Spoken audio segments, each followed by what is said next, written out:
दोस्तों नमस्कार, आदाब, सलाम, सत श्री अकाल। स्वागत है आपका अपने YouTube चैनल वीरू एकेडमी में। दोस्तों, आरआरबी ग्रुप डी की बम्पर वैकेंसी आ चुकी है, आप सभी को लोग को पता होगा। ठीक है, तो मैंने अपने चैनल के प्लेलिस्ट में कौन सा सेफ जोन है और कौन सा डेंजर जोन है ये डिस्क्राइब करा हुआ है।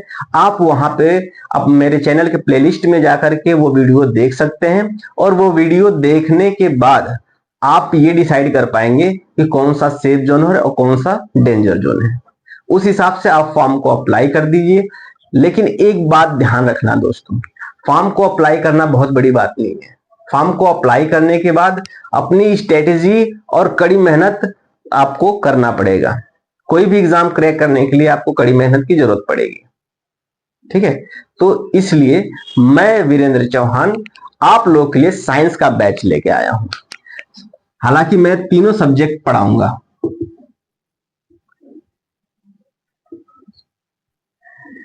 इसमें बायोलॉजी भी पढ़ाऊंगा, फिजिक्स भी पढ़ाऊंगा और केमिस्ट्री भी पढ़ाऊंगा।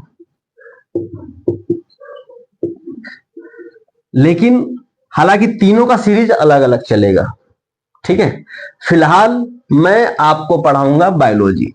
जब बायोलॉजी खत्म हो जाएगा, हालांकि मैं थोड़ी सी स्पीड में पढ़ाऊंगा सारी चीजों को, सारी थ्योरी को, ताकि ग्रुप डी का एग्जाम आते आते सारी चीजें कवर हो जाए। इसमें ग्रुप डी, एनटीपीसी और अन्य एग्जाम के लिए भी काफी जरूरी है, क्योंकि ये सारे सब्जेक्ट जो हैं, ये सारे टॉपिक जो हैं हर एग्जाम में पूछे जाते हैं। ठीक है, तो सबसे पहले मैं पढ़ाऊंगा बायोलॉजी, फिर इसके बाद पढ़ाऊंगा फिजिक्स, फिर इसके बाद पढ़ाऊंगा केमिस्ट्री। बायोलॉजी जीव विज्ञान, फिजिक्स भौतिक विज्ञान और केमिस्ट्री यानी रसायन विज्ञान। ठीक है, तो दोस्तों चलो स्टार्ट करते हैं। सबसे पहले आते हैं, समय बर्बाद ना करते हुए, बायोलॉजी पे।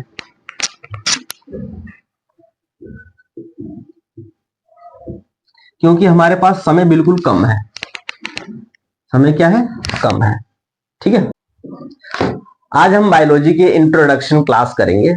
कल से हम बायोलॉजी का पूरा सिलेबस कवर करना शुरू कर देंगे। सबसे पहले चलते हैं बायोलॉजी। बायोलॉजी दो शब्दों से मिलकर बना हुआ है। पहला है बायो और दूसरा है लोगोस। बायो और लोगोस। ठीक है, ये दोनों जब मिल जाते हैं तो क्या बन जाता है, बायोलॉजी। ये बाई है। ठीक है, अच्छा, बायोस का मतलब क्या होता है?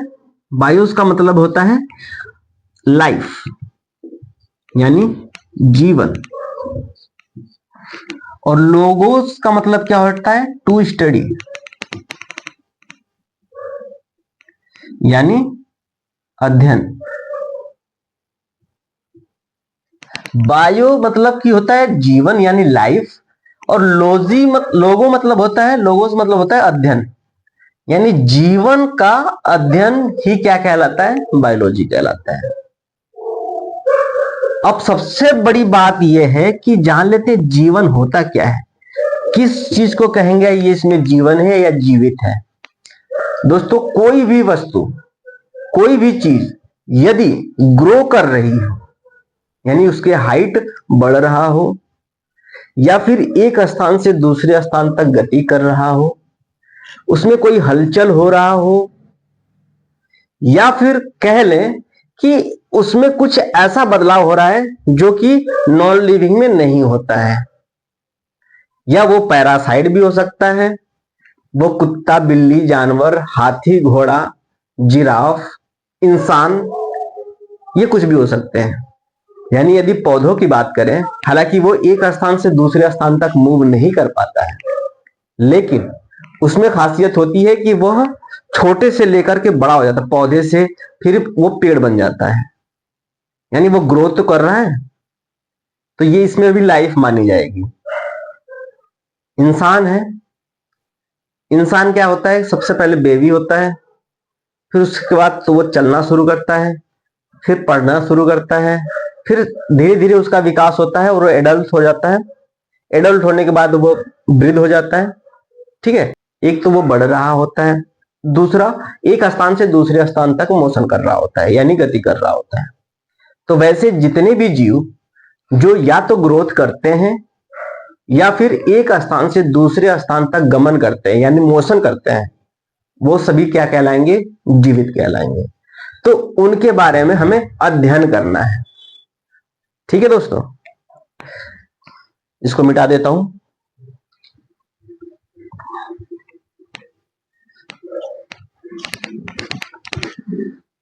यदि दूसरे शब्दों में बात करें तो वह विज्ञान जिसमें जीवों के अध्ययन, उनके वर्गीकरण, उनकी प्रक्रियाएं, उनका पाचन, उनका रहन सहन आदि के बारे में हम जब विस्तृत जानकारी लेते हैं या विस्तृत अध्ययन करते हैं, वो सब किस में आता है? बायोलॉजी में आता है।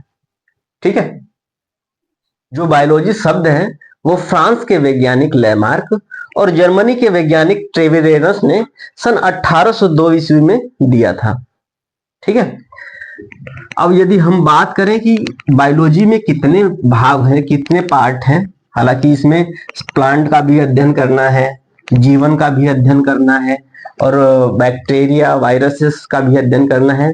इस हिसाब से बायोलॉजी को 3 भागों में बांटा गया। पहला है बॉटनी, दूसरा है जूलॉजी और तीसरा है माइक्रो बायोलॉजी।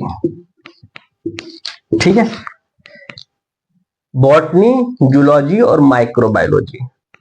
यदि हम बात करें कि बॉटनी में हम किसका अध्ययन करते हैं, जूलॉजी में किसका अध्ययन करते हैं और माइक्रोबायोलॉजी में किसका अध्ययन करते हैं। बॉटनी में हम पौधों का अध्ययन करते हैं,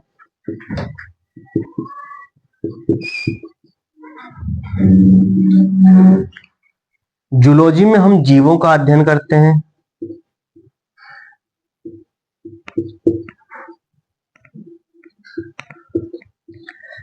माइक्रोबायोलॉजी में हम किसका अध्ययन करते हैं? सूक्ष्म जीवों का।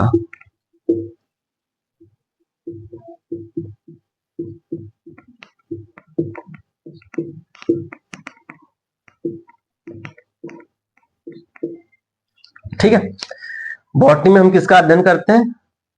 बॉटनी में किसका अध्ययन करते हैं? पौधों का। जूलॉजी में किसका अध्ययन करते हैं? जीवों का। माइक्रोबायोलॉजी में किसका अध्ययन करते हैं? सूक्ष्म जीवों का। इसमें आ जाएंगे वायरस, बैक्टीरिया, फंजाई इत्यादि, जो हम अपने नग्न आंखों से नहीं देख सकते। जूलॉजी में क्या आ जाएगा? जूलॉजी में आ जाएगा रेप्टाइल्स, मैमल्स और आर्थ्रोपोडा, मोलस्का, ये सारे चीजें आ जाएंगी किसमें? जूलॉजी में। बॉटनी में पौधों का अध्ययन, उसके ग्रोथ के बारे में, जाइलम, फ्लोएम इत्यादि सारे इसमें आ जाएंगे बॉटनी में। यदि हम बात करें इसके जनक के बारे में तो बॉटनी के जनक हैं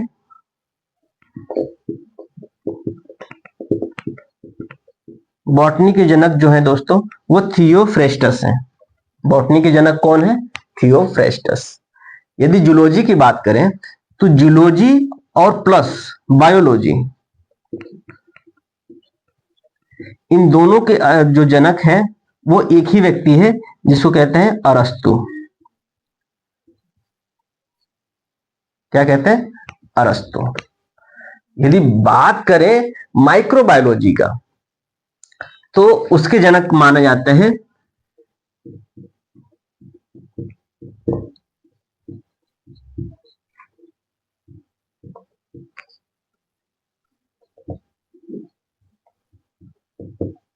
Antony von Leeuwenhoek. Antony von Leeuwenhoek. दोस्तों माइक्रोबायोलॉजी के जनक एंटोनी वॉन लीवेनहॉक को क्यों माना जाता है? क्योंकि जो इन्होंने माइक्रो जीव हैं जैसे बैक्टीरिया, बैक्टीरिया की खोज किसने करी थी? Antony von Leeuwenhoek. तो यहाँ कई सारे क्वेश्चन आपको बन सकते हैं। पहला क्वेश्चन, बायोलॉजी के जनक कौन है? बायोलॉजी के जनक कौन है? अरस्तु। दूसरा क्वेश्चन, जूलॉजी के जनक कौन है? यदि पूछ लिया जाए जूलॉजी के जनक कौन है तो वो हो जाएगा अरस्तु। यदि बात करें कि बॉटनी के जनक कौन है तो बॉटनी के जनक है थियोफ्रेस्टस। बात करें माइक्रोबायोलॉजी के जनक कौन है तो वो है एंटोनी वॉन लीवेनहॉक। ठीक है। यदि बात करें दोस्तों बायोलॉजी की, तो बायोलॉजी को दो भागों में डिवाइड करा गया है।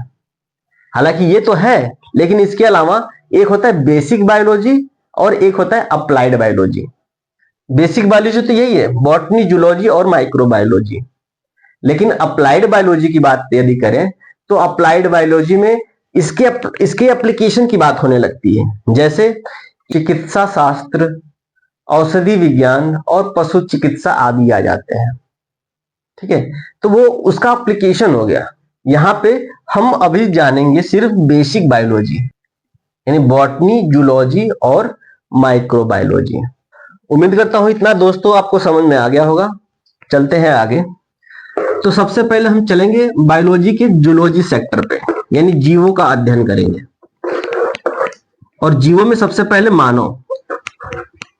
अब मानव का अध्ययन करने से पहले उनके सिलेबस के बारे में जान लेते हैं। चलिए जानते हैं सिलेबस के बारे में।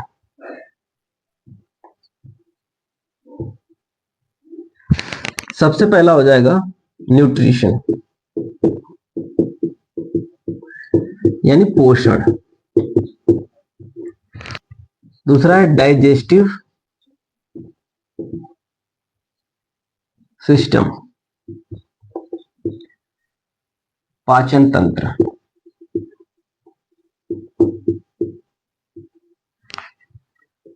तीसरा है सर्कुलेटरी सिस्टम।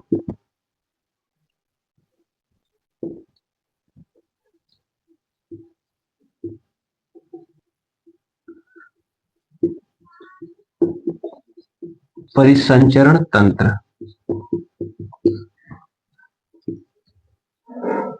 चौथा है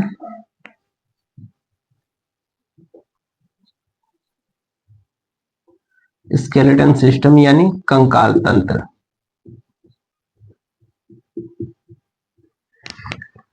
पांचवा है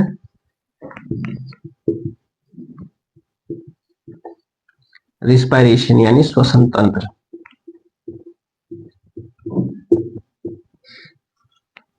छठा है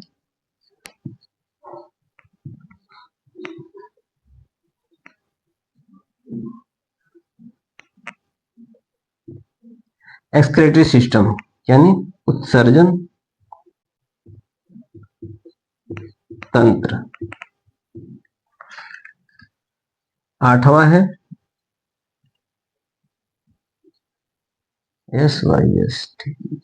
नर्वस सिस्टम, यानी तंत्रिका तंत्र।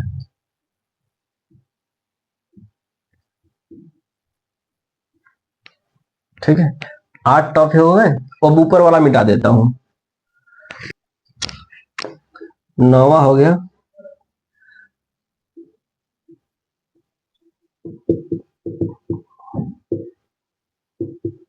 रिप्रोडक्टिव सिस्टम, यानी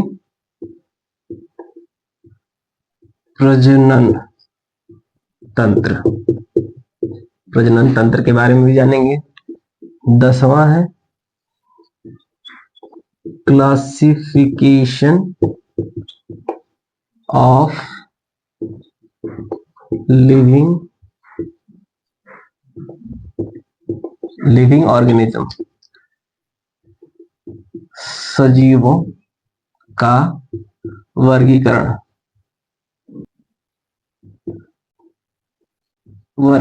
सजीवों का वर्गीकरण। इसको भी मिटा देता हूं, स्क्रीनशॉट लेते रहना आप लोग। आगे देखेंगे 11 नंबर पे सेल, यानी कोशिका। हालांकि सारे लोग क्या करते हैं, सभी टीचर क्या करते हैं, सेल को पहले ही पढ़ा देते हैं। जब स्टूडेंट कोशिका को पहले पढ़ता है तो उसके अंदर मौजूद जितने भी कोशिकांग हैं उनका नाम सुन के ही वो डर जाता है। Endoplasmic reticulum, गाल्जी body, RNA, DNA, vacuoles इत्यादि। तो वो डर जाता है, वो भागने लगता है बायोलॉजी से। इस वजह से मैं क्या कर रहा हूं, जो कोशिका है उसको लास्ट में पढ़ाऊंगा। ठीक है, ताकि उधर से आपका इंटरेस्ट, एनर्जी बची रहे और इसको समझने तक आप बिल्कुल समझ लेंगे तो आपको बिल्कुल क्लियर हो जाएगा। सबको एक दूसरे से कोरिलेट कर पाएंगे। ठीक है, तो कोशिका के बाद हम पढ़ेंगे वायरस, एंड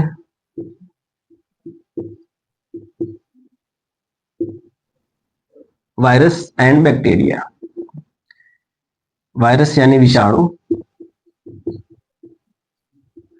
और बैक्टीरिया मतलब जीवाणु। ठीक है, इसके बाद 12 नंबर पे हम क्या करेंगे, 13 नंबर पे हो जाएगा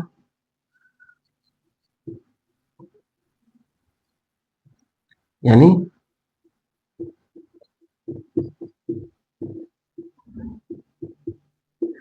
वनस्पति विज्ञान का अध्ययन कर लेंगे।